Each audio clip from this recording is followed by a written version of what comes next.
Era un tram perillós de la carretera.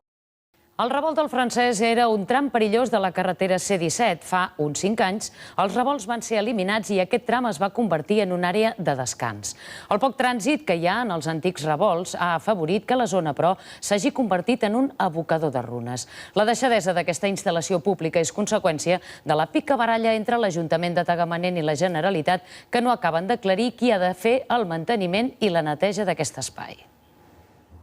Per la intensitat del trànsit, la perillositat de la conducció, els nombrosos accidents que hi havia, el seguit de revolts que fa uns anys van ser eliminats en traçar-se una línia més recta per on havia de passar la carretera, ja eren molt coneguts. Se l'anomenava el revolt del Francès. Ara també és conegut per la brutícia.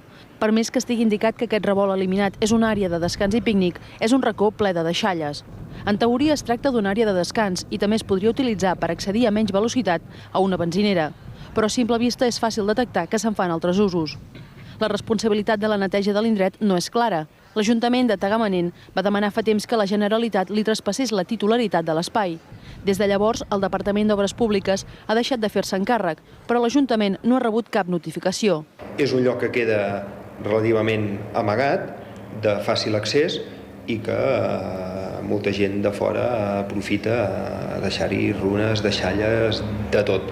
Ho hem posat en coneixement diverses vegades a Medi Ambient, a propi Direcció General de Carreteres, i ja no sabem ni què fer, la veritat és aquesta. L'Ajuntament en voldria la titularitat per fer-hi un aparcament que tant servís per accedir a un parc que s'hi vol fer, com el Parc Natural del Montseny, a través d'un itinerari pedestre.